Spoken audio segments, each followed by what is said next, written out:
Un esito fotocopia della partita di andata. Chieri si impone nuovamente per 3-0 su Casalmaggiore, frutto di un ottimo gioco del collettivo biancoblù, inaugurando al meglio anche questo 2021 casalingo. Dopo l'avvio punto a punto, Chieri prende il largo nella fase centrale del primo set, costringendo coach Parisi a esaurire i time-out sul 17-11. Ai numerosi errori a servizio delle padrone di casa risponde una Monci Beller con il 45% di attacco. Alla fine però Casalmaggiore, che riesce ad annullare una sola palla a set, deve arrendersi 25-19. La Reale Mutua è protagonista di tutte le azioni e tutti i fondamentali del secondo parziale. Spiccano le numerose alzate di De Bortoli e Mazzaro, che servono al meglio i propri terminali, primo fra tutti Villani. Inutile il turnover tra le fila di Casalmaggiore, che si arrende 25-11.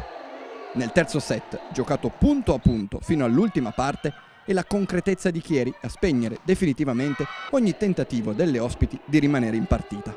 Monci Beller e compagne, sotto i colpi di Grobelna e i muri di Mazzaro, si fermano sul 25-19 finale. Francesca Villani, con 17 punti e il 56% in attacco, si aggiudica così il titolo di MVP. I 3 punti raccolti e costruiti azione su azione da Chieri confermano la sua solidità nel tentativo di scalare ulteriormente la classifica. Devo dire che il lavoro di squadra è fondamentale, se non c'è una c'è l'altra e questo è importante quando giochiamo soprattutto così tante partite, una vicino all'altra.